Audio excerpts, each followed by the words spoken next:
que leva os presos hoje nessa operação dos mandantes de Marielle Franco, do crime de Marielle Anderson. Vocês estão vendo o avião com eles chegando a Brasília. Como a gente viu na coletiva do ministro Ricardo Lewandowski, eles foram transferidos do Rio de Janeiro para Brasília, vão ficar presos lá em Brasília. Então, vocês estão vendo aí na tela de vocês imagens do avião com os mandantes do crime de Marielle e Anderson Gomes, tá? É um dia histórico, né, gente? 3h51 da tarde deste domingo. E é um dia histórico, dá para chamar assim, porque boa parte da sociedade brasileira está há pelo menos 6 anos perguntando, né? Quem mandou matar a Marielle Franco? Isso virou um bordão. E hoje, pelo menos os suspeitos, as pessoas que, segundo essa investigação da Polícia Federal, organizaram esse ataque, estão chegando agora nesse avião. É um avião da Polícia Federal, já dá para ver ali um emblema, olha, um avião da Polícia Federal que decolou há pouco mais de 2 horas aqui do Rio de Janeiro. Eles passaram, depois da prisão, foram presos, a operação foi deflagrada a partir das 6 da manhã. Domingos Brazão, conselheiro do Tribunal de Contas do Estado do Rio de Janeiro, Chiquinho Brazão, deputado federal, e o delegado Rivaldo Barbosa foram presos, passaram por audiência de custódia, ainda aqui no Rio de Janeiro. É um procedimento padrão da Justiça, né? Todo mundo que é preso passa por uma audiência de custódia, exame corpo de delito, e depois eles decolaram, foram levados para Brasília e o avião chegando nesse momento, às 3h52 da tarde, a Brasília. Um avião da Polícia Federal.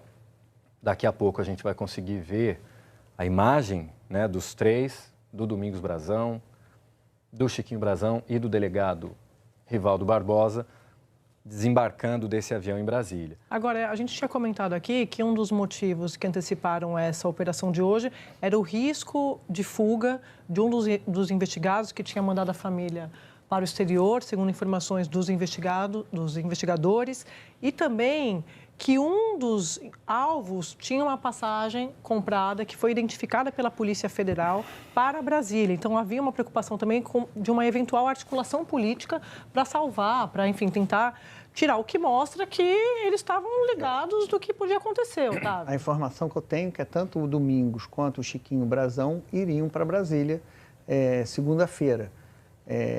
Entre outros motivos, procurar um advogado. Essa era a justificativa oficial. Também anteciparam a chegada a Brasília, né? Os dois. Também anteciparam a ida a Brasília. Chegando agora. Sadi, eu disse há pouco que um dos motivos da não federalização da investigação foi que a família confiava no Rivaldo. Isso foi dito hoje de manhã aqui, tanto pela Aniele quanto pela mãe da Marielle. Uhum. Porque, muita gente lembrando aqui, o Rivaldo Barbosa, se confirmada essa denúncia da Polícia Federal, ele faz o que o Guilherme de Pádua fez também, ou seja, o assassino consolando parentes das vítimas, o que é muito hediondo, né? O que é de uma frieza muito grande. Mas você tem informações, não é? Queria dar algumas informações aqui da ministra Aniele Franco, ela me procurou agora há pouco. O que ela explica é que o Rivaldo não era amigo da família, ele era parceiro de trabalho em acompanhamento de casos e dialogava.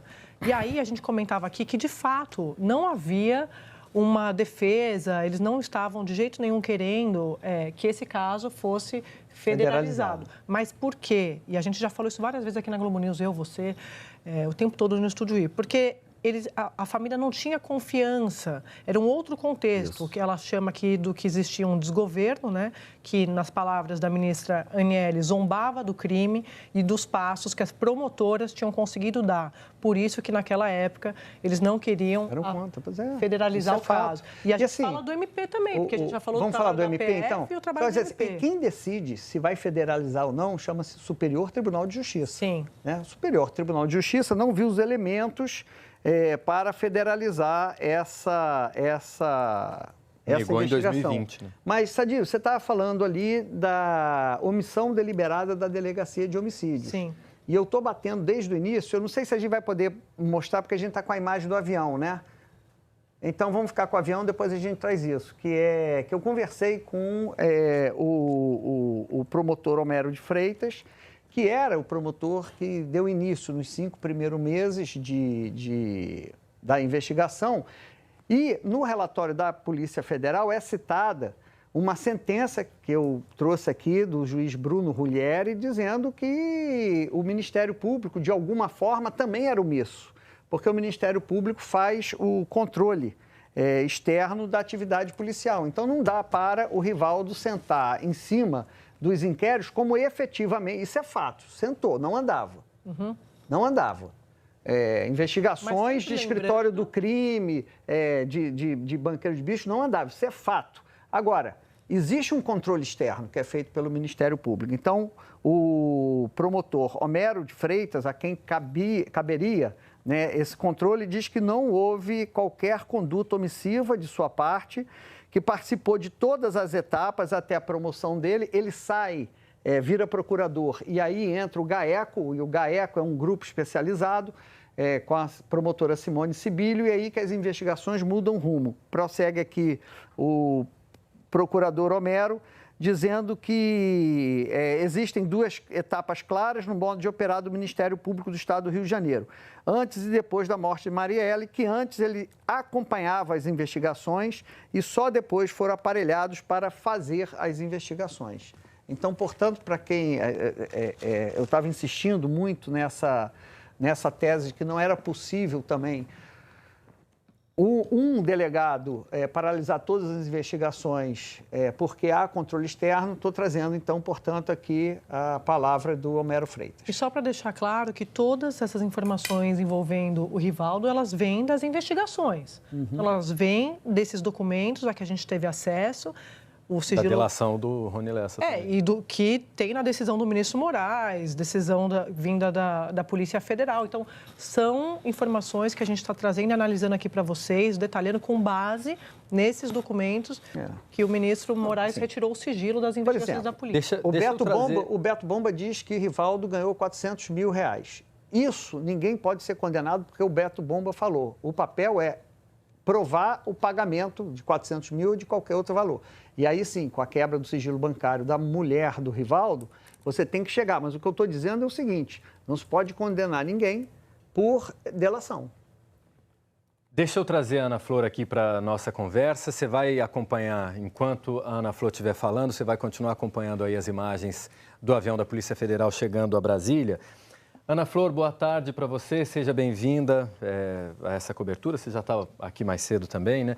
A Andréia trazia uma informação, Ana, de que a ministra Aniele Franco disse a ela há pouco que a família, na época dos fatos, foi contra a federalização porque não confiava no governo anterior. Até que ponto você avalia, aí uma opinião sua, que a mudança de governo pode ou não ter contribuído para o avanço desse caso? Boa tarde mais uma vez, Vitor, Otávio. Boa tarde, André, com quem eu não tinha falado ainda. Todo mundo está ao vivo com a gente. Olha, sem dúvida, a mudança para o governo Lula possibilitou que esse caso desse mais garantia de investigação caso fosse federalizado. Exatamente porque a gente sabia o quanto no governo de Bolsonaro se zombava da morte de Marielle desde 2018, enfim, todo um contexto que polarizou esse crime, a solução desse crime.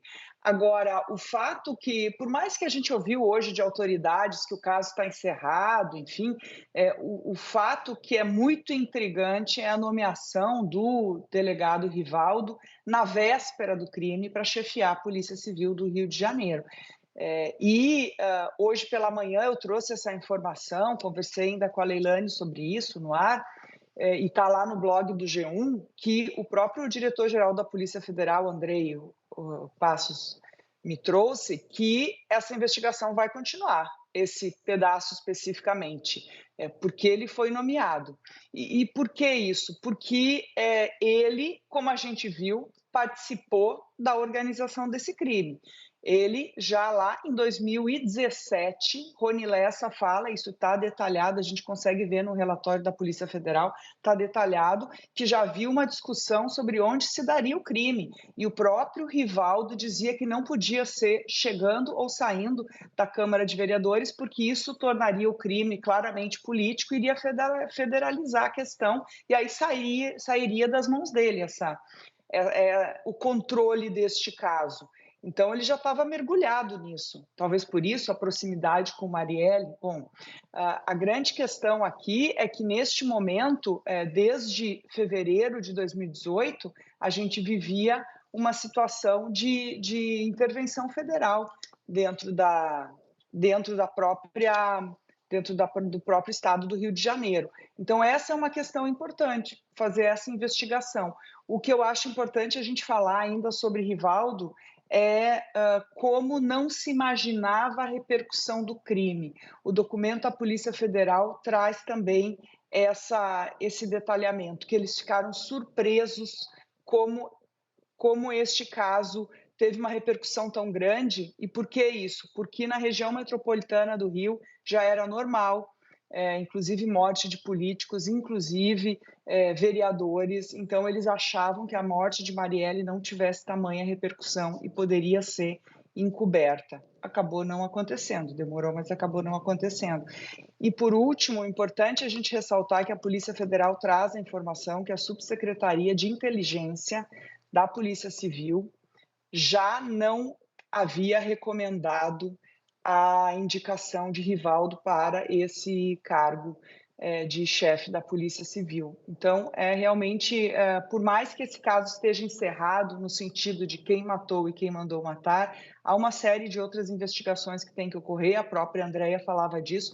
Em outros casos, a Dani citou esse caso de mensalinho dentro da divisão de homicídios. É importante a gente olhar para essas pessoas que surgem e quem mais pode, enfim, ser investigado aqui. Acho que há, sim, uma conclusão parcial desse caso, mas há outras investigações que se abrem a partir de agora. Oi, Ana, olha só, você está vendo aí ao vivo agora a chegada de Domingos Brazão, Chiquinho Brazão e do delegado Rivaldo Barbosa a Brasília. A gente tem essas imagens ao vivo, feitas lá na base aérea de Brasília. O aeroporto, o avião da Polícia Federal pousou agora há pouco, taxiou e nesse momento começam a desembarcar as pessoas que estavam dentro do avião. Agentes, delegados da Polícia Federal que cumpriram essa operação de hoje desde as primeiras horas da manhã e eles chegam trazendo malotes ali, você vê na mão de uma agente ou delegada da Polícia Federal e eles já vão ser levados, olha só, muito provavelmente numa viatura da Polícia Penal. Passou agora há pouco aí na tela e os membros, da Polícia Federal, os agentes penitenciários, organizando como vai ser a saída, o desembarque. Abriram o porta-malas da viatura do sistema prisional. Você vê ali um integrante, provavelmente piloto ou copiloto da aeronave da Polícia Federal, tentando organizar e eles conversam entre eles. Muito provavelmente, pelo que a gente está vendo aqui, eles serão colocados na parte traseira ali da viatura. Olha, estão abrindo, nesse momento, a gaiolinha. Enquanto você acompanha essas imagens do desembarque dos três, Domingos Brazão, Chiquinho Brazão e também do delegado Rivaldo Barbosa, a gente vai continuar acompanhando essas imagens. Essa e não trazer é uma polícia, Vitor, só para a Polícia Penal. Não, Polícia Penal. Essa polícia sob comando do Dr. Andrei não é uma polícia que faz espetáculos, isso é importante a gente falar. Então, eu estou vendo ali abrindo o porta-malas, ali o camburão do carro da Polícia Penal, e estava lembrando disso, Otávio, de uma conversa que a gente teve em Brasília há algumas semanas sobre a preocupação também que existe, principalmente depois da Lava Jato, de você ficar evitando imagem de preso e espetáculo, um show mesmo, Então, assim, para a gente acompanhar como vai ser a prisão deles. Mas vamos trazer a Camila Bonfim? Do diretor-geral da Polícia Federal. A gente tem a Camila Bonfim com informações sobre para onde eles serão levados agora, Camila? Boa tarde para você. Na tela a gente continua acompanhando esse desembarque. Boa tarde, Vitor. Boa tarde para todo mundo. Andréia, Guedinho, Valdo, Anafô, enfim, todo mundo que está aqui com a gente nessa cobertura. E aproveitando que a gente está com essas imagens aí da Polícia Penal Federal, esse carro da Polícia Penal é esse que está sendo usado, porque daí eles vão partir para a Penitenciária Federal de Segurança Máxima aqui de Brasília. Essa penitenciária é a única que é completamente equipada e estruturada para receber presos perigosos. É a única, por exemplo, que tem a tal da muralha, aquela que não existia lá no presídio de Mossoró, e é para cá que eles vêm. A primeira informação é que eles, então, passam a noite aqui, pernoitam aqui em Brasília, e depois haverá alguma logística e a possibilidade de separá-los em presídios, mas não vai haver mais informação e detalhamento sobre isso por questão de segurança. Eles vão se posicionando daquela forma, como a Andréia falou ali, tentando ter um pouco de um acesso direto ali, saindo da escada para o carro, para tentar evitar qualquer tipo de exposição para além do que já é o caso, né? Mas, de qualquer forma, é um avião que pousa no Aeroporto Internacional de Brasília, não só nessa, mas em uma sequência de outras operações. O aeroporto é uma área completamente aberta, então é praticamente impossível que eles não sejam vistos, mas, de fato, tem essa preocupação com a legalidade, com a seriedade. Eu queria falar para vocês sobre o porquê que eles estão indo para um presídio de segurança máxima. E isso está na investigação. Olha só, já começam a descer ali alguns agentes na frente. E eu vou aqui reproduzir um trecho da investigação que fala sobre isso. Os policiais federais consideraram que é preciso colocá-los em um presídio de segurança máxima, porque se eles forem para outro presídio que não tem essa estrutura e essa vigilância, eles poderiam repetir o que a polícia chama de novo escritório do crime, para que não transformem uma outra penitenciária que não seja de segurança máxima em um novo escritório do crime. E aí a Polícia Federal diz o seguinte, que a inclusão de Domingos, Chiquinho e Rivaldo em estabelecimento penal federal de segurança máxima, ao mesmo tempo, garante a preservação da ordem pública, da instrução processual e da aplicação da lei penal, razão de ser da decretação de suas prisões preventivas, ou seja, tudo que cometeram enseja prisão preventiva sem prazo para acabar, mas também assegura o afastamento deles do que eles chamam de liderança da horda, impedindo que mesmo preso transformem a penitenciária estadual em novo escritório do crime. É por isso, então, que a gente vai acompanhar os 3 presos de hoje indo para uma penitenciária de segurança máxima. Inclusive, na representação, esse documento que é vasto, que vocês todos estão lendo aí e puxando todos os detalhes de forma muito detalhada e muito clara, esse documento traz que é muito clara a interferência de todos eles, cada um com o seu papel dentro do sistema policial, e que eles são parte de uma estrutura paramilitar, né? A gente está tratando aqui na prática de milícia. E é por isso que é preciso ter o que eles chamam de um esgotamento da estrutura básica desse serviço. Então, vou jogando para vocês, a gente pode seguir juntos aqui, também estou à disposição, que a qualquer momento eles vão descer do avião da Polícia Federal. Mas você está vendo aí agora, Camila, desculpa te interromper, porque eles começaram a descer, já desceu o primeiro, o segundo, o Otávio, foi o Chiquinho Brazão. Não, me parece, tá? Eles são muito parecidos, né? O Domingos Brazão, Chiquinho Brazão, um dos dois já desceu, estava algemado, deu para perceber ali, com os braços algemados, e ele entrou nessa primeira viatura da Polícia Penal Federal, que você vê da esquerda para a direita aí do vídeo. Mas perceba que há um bloqueio, isso que eu expliquei é importante da imagem mesmo. A polícia tem essa preocupação. Isso é uma mudança de postura também dessa nova gestão da polícia. Chamado publicidade opressiva. Mas é inevitável que a gente veja ali quando começa a descer a escada, né? A gente acabou de ver um deles descendo. E agora, enquanto a gente aguarda o terceiro, nós temos o Gerson Camarote aqui para entrar na nossa cobertura também. O Camarote que ainda não tinha chegando agora. Boa tarde, Camarote, seja bem-vindo. Eu vou te pedir, não é uma indelicadeza, mas enquanto você fala, se aparecer mais alguém ali descendo a escadinha, eu vou te interromper rapidamente só para a gente continuar mostrando para o nosso assinante. Camarote, seja bem-vindo, uma boa tarde para você. Boa tarde, Vitor. Boa tarde a todos. E pode interromper a qualquer momento, sim, Vitor. Oi, Vitor. Vamos lá. O que é que você tem em relação a esse dia, que é um dia histórico, depois de 6 anos, finalmente, o caso concluído da Marielle Franco, né? Você tem os mandantes presos e você tem, ao mesmo tempo, a motivação esclarecida, ou seja, tudo se fechou. O que é importante a gente entender essa altura do campeonato? Por que demorou tanto? Então, fica muito claro que houve uma ação direta, uma influência política durante anos que acabou impedindo a solução do caso Marielle Franco, algo que era, inclusive, tinha repercussão internacional e que era extremamente negativo para a imagem do país no exterior. Como não identificar o que estava acontecendo? Como não solucionar um crime no Rio de Janeiro que vitimou, matou uma vereadora, além do Anderson, e fica desde o início. Eu me lembro daquela noite, estávamos ao vivo no Jornal das 10, e naquele primeiro momento eu deixava muito claro, não tem outra questão senão um crime político. E a gente já tinha noção de que Marielle atrapalhava e atrapalhava muita gente. Já está descendo mais gente aí no avião.